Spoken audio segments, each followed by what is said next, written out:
Good morning. This is Jack from Charging the Markets, and this is the Bigger Picture webinar for the morning of Wednesday, the 28th of January. My disclaimer, I do this for educational purposes only. I'm here to share my technical analysis with you. I hope you can take some of what I'm doing and learn from it, transfer it to your own charts. And I'm not here to issue trading signals. This is a video for paying subscribers at CTM The Bigger Picture subset.subset.com. It's published on YouTube after a delay of a week. All right, great. Let's have a look at ES, where we have just made a new all-time high. And quite a decent move up overnight. And this is actually not quite well, this isn't what the historical stats were expecting. We were giving a bearish lean into the rest of the week, but it's interesting because leading the market up are SPX and the Qs, which has beaten its January and December highs, and I'm thinking we may be finally going up to all-time high retest on NQs, which would be a good thing. But the thing is, we've seen NQ and ES rising. As you can see, RTY is pretty flat and YM is also flat. So we've seen a rotation into tech. So that could deliver us the high retest. However, one thing I would say is that if we are going to see that, then we next week, of course, is a fairly strongly bearish week, particularly bullish day,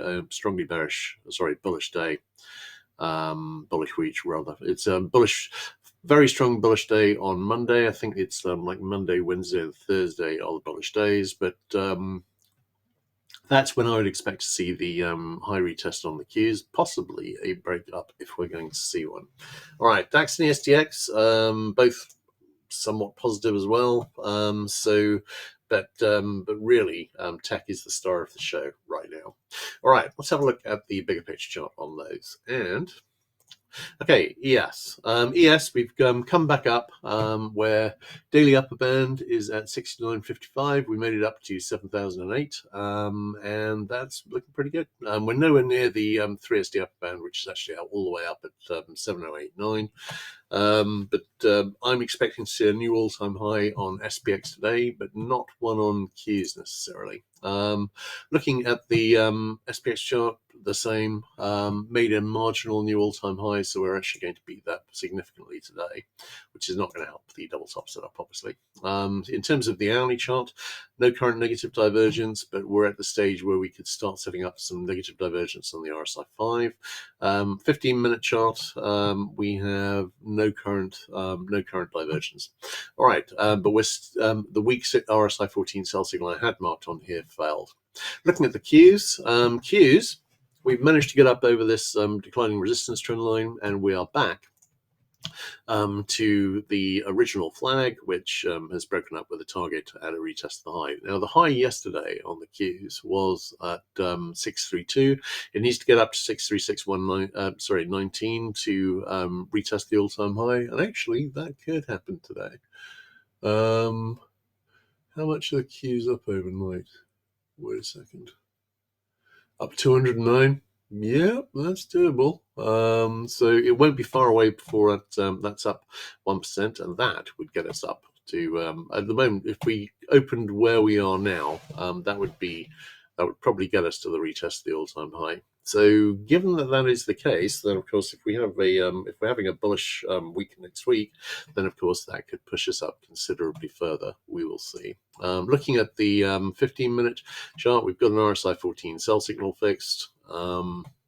Not sure how much to read into that, but obviously that has preceded the overnight action, which may kill that divergence. Looking at Dia, we are kicking around the daily middle band and are at some risk of losing it. Presumably that'll be up today, though. We have seen certainly some move up today on... Nope, YM is actually down overnight so far. This really is quite an impressive rotation away and into tech. So we will see how that goes. It's possible, of course, that depending on what happens on tech here, it's possible that we could be topping out already. On the 15-minute chart, no current divergence. Well, actually, no, we got a weak RSI 14 buy signal fixed on the 15-minute. All right, let's have a look at that on the IWM chart. Okay, IWM, I would note we've already got a daily RSI 14 sell signal fixed and daily RSI 5 sell signal fixed, and at the moment we're looking very muted. We got closer to the daily middle band yesterday than we had managed to get to it last week, and at the moment, well, this is heading down on decent sell signals, so we'll see. We've got an RSI 14 sell signal fixed on the hourly chart, which hasn't made target yet. On the 15-minute chart, we've got an RSI 14 buy signal, which has fixed. But really, I'm wondering if IWM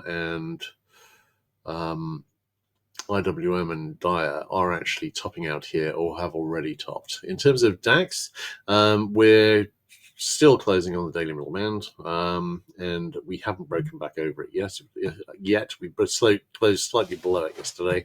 That could hold at this point, I think. So on Nikkei, we've got a hold of the daily middle band.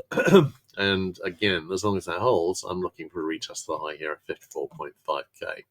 Okay, let's have a look at DX, where we have been seeing the major stuff. So we still got a 60-minute buy signal fixed that survived this last spike down, and this one might actually deliver. In terms of the other currencies, we've still managed to just about held on to the 60-minute sell signal on the euro.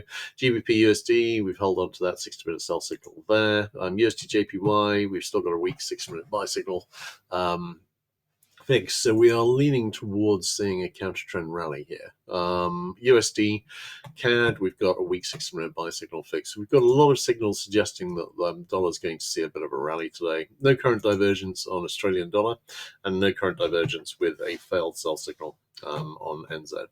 All right, let's have a look at those on the bigger picture charts. Okay, US dollar. Now, we've still got an RSI 5 buy signal fixed on the monthly, and these do have a decent track record. I got to say, we've got 1, 2, 3, 4, and 5, and all of these made targets. So it's still suggesting we might find a low here. On the weekly chart, we've got the RSI 5 sell signal has reached target. Not necessarily until, of course, the end of the week. So if we were to see a very big rally here, then maybe. And the double top that broke up here has now officially failed. We've got a possible alternate double bottom here. Sorry, double bottom that broke up. We've got a possible alternate double bottom here, and I'll be watching for that. And I've got to say, I'm thinking that's got some credibility, just because the move on gold particularly is looking increasingly like a spike high. So we will see how that goes. Looking at the euro, no divergence. And I would say there's a general lack of divergence here. We had a weak RSI 14 sell signal on the on GBP, and that has failed. But at the moment, all we've done is retest this high here. We've got a pretty decent looking overall double top here. On the euro, this could still be a double top. Looking less like one the higher this goes, of course. USD JPY didn't actually make my 162 retest. This looks like a fairly serious and determined currency intervention. We'll see how that goes. No current divergence there either. USD CAD, we had a daily sell signal which has now made target, and we've got an obvious target down here at a retest of this low here at 1.354, which we've not quite reached yet. We got very, very close to that yesterday. We got as low as 1.356. Australian dollar, no current divergence, and getting back up into some old stamping grounds from 2023 and 2024. And NZUSD, we've got an IHS which is broken up here with a target in the 61.30 area, and at the moment, looking as though it's got a pretty good chance of making that target. So we shall see. All right, let's have a look at bonds. Okay, bonds. I've got more to say about the dollar when we get to gold and silver, by the way, because that's having an impact here. All right, ZB, we've been having a little bit of a rally. Now we're having a bit of a pullback. Very, very, very weak 60-minute buy signal brewing. ZN, we've got a weak 60-minute buy signal. It's reached possible near this target. This still looks like a bear flag. All right, looking at those on the bigger picture.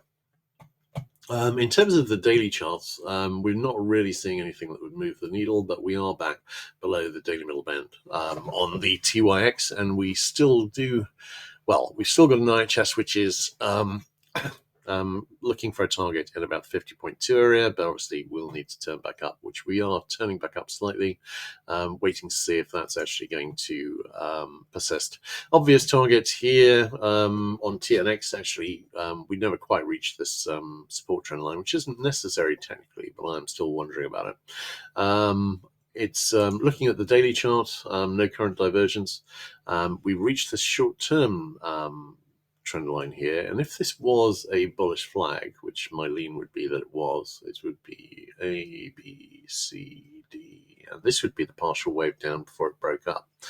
We will see how that goes, but overall this lean's bullish. We've got on the IHS, we've got an IHS broken up with a target in the 43.85 area, and we've seen a bit of a pullback after the breakup, and I'm still liking that. FVX, this looks very much like a bullish triangle.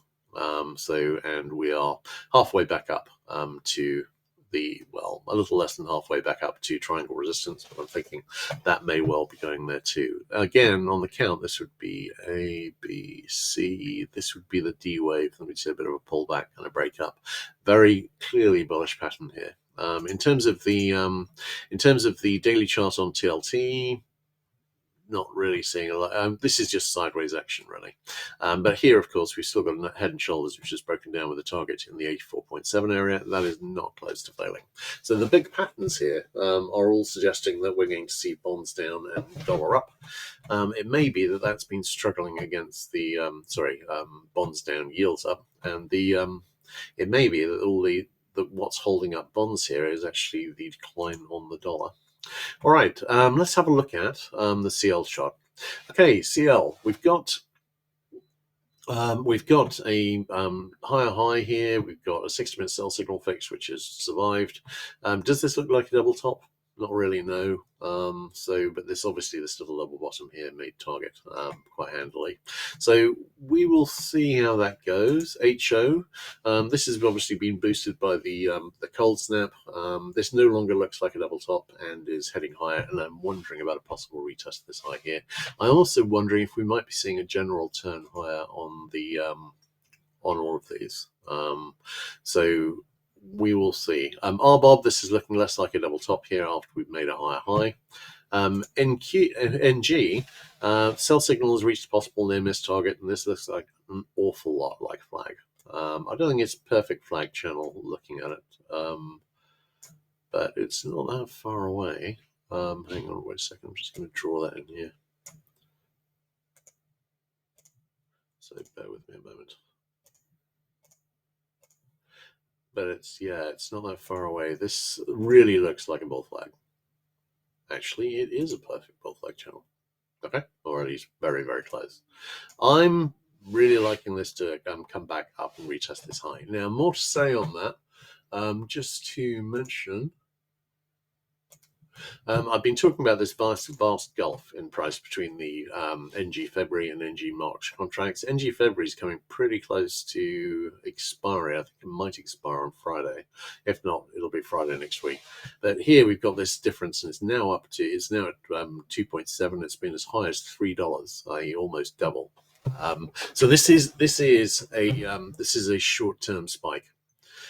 We've seen natural gas go up quite a bit, but obviously this here is a spike, which obviously hasn't really carried through largely to the March contract. So we are going to see the spot price most likely a sizable reduction in price. So this was actually up to, I think, 7 at one stage yesterday, but obviously this was nowhere near on the March contract. So natural gas prices, the spot price is about to come down quite a bit. This is a short-term squeeze, and then we will see where it goes from there. All right, let's have a look at those on the bigger picture charts. And right, looking at WTIC. We're reaching the first double bottom resistance, and I haven't marked it in yet, but if we see a sustained breakup from here, we'd be looking for a target, which would be at least in the 68, 69 area. I'm thinking that might have a shot.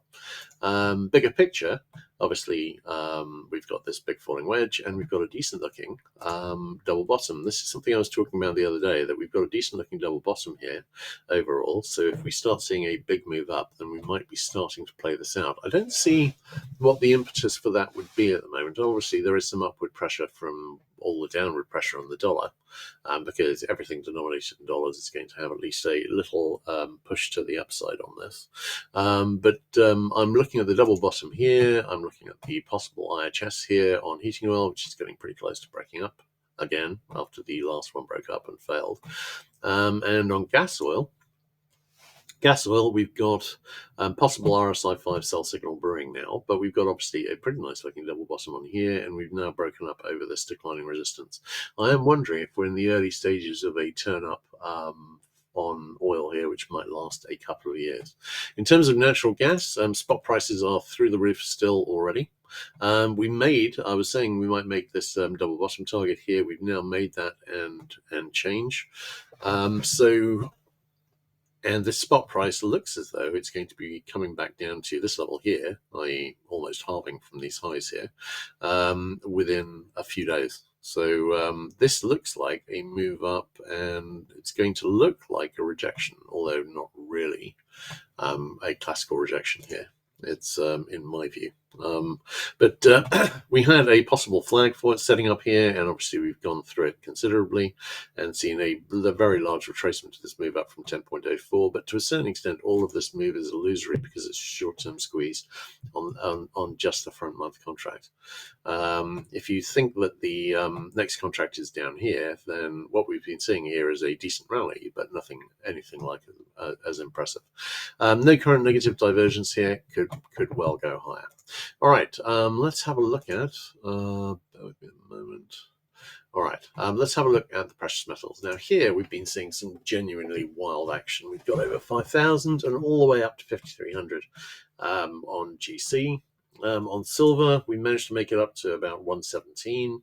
I mean, we're seeing some, and then we saw a big decline down to 101, which took not long at all. And we're now, at the moment, I think, heading back up to the highs. This really looks, well, I'll talk about it more on the bigger picture charts, but palladium went up to higher highs, of course. Platinum, up higher highs. HG still got a nice looking double top here. I've been reading more about this, and there does seem to have been a copper shortage at the moment, which is why, of course, prices are so high. And the demand, which I'd expected to be dropping because house building is dropping quite a bit, has obviously been taken up by the data centers. That leaves the possibility that this could go higher, but we have got up here to hit a big resistance level, and that is holding so far. All right, looking at the gold chart, this is kind of looking like this is the kind of spike one sometimes sees at the end of a big bull market. So I'm wondering about that. This kind of vertical, this has gone parabolic. And maybe I'm going to draw a log scale chart to see if I can make some sense of this from a pattern basis, because I don't think it would make any chance of making sense on the standard basis. But this is looking an awful lot like a parabolic spike here. This doesn't mean we're going to ending immediately or indeed even soon, but this is suggesting that we might be in the process of making a sizable top. In terms of the daily chart, no current divergence. RSI 14 and 5 look like the Himalayas at the moment. On the silver chart, again, monthly chart, wow.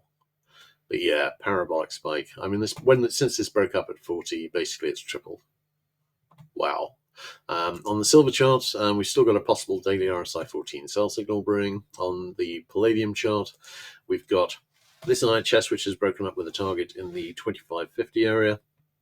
If we do see a major high here, then this would probably fail, and we would see a big retracement. But I think at the moment, we're still looking with a reasonable chance of seeing that. What I would say that I haven't marked in yet because we hadn't done it last weekend was we've now got possible weekly RSI 5 and RSI 14 sell signals running. Looking at palladium on the daily chart, we've got RSI 14 sell signal fixed, RSI 5 sell signal fixed. No sign of a reversal and a very attractive target at 25.50, but there are reasons to be cautious here.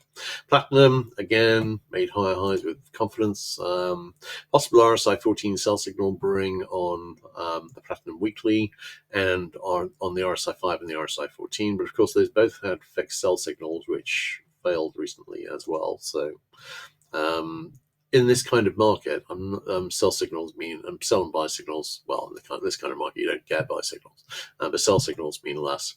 Sell signals on the daily chart as well. Looking at copper, you can see we're up at a big resistance level here. Longer term trend lines, and no divergence on the weekly.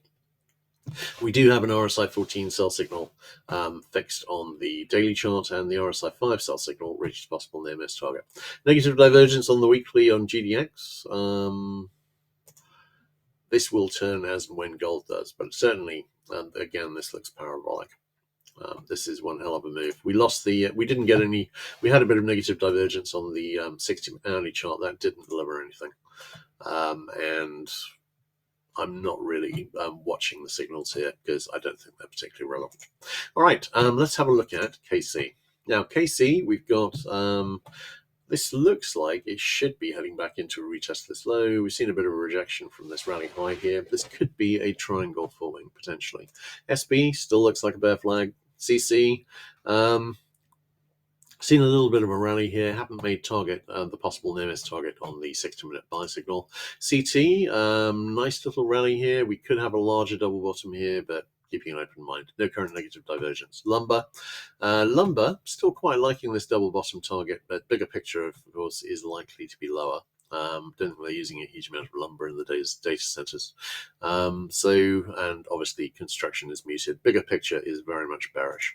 ZW, we still got a potential shot with this double top, but I am wondering, this double bottom that broke up with a target in the 546.5 to 549 area, but I am wondering about a possible little double top forming here. Corn, still looks like a bear flag forming. Soy, still having a shot at this double bottom that's broken up, but again, I'm wondering if we could be seeing some topping action here short term.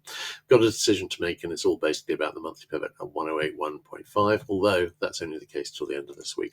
ZW, possible double top forming here. Live cattle almost failed on this double top that broke down, so hasn't quite retested the high yet. Lean hogs, nice looking channel, nice looking 6-minute sell signal. Not seeing any action on that so far. All right, let's have a look at those. Let's have a look at the commodities on the bigger picture charts. Coffee, we've seen a bit of a rally here. We've come back up and basically tested the weekly middle band and are failing there so far.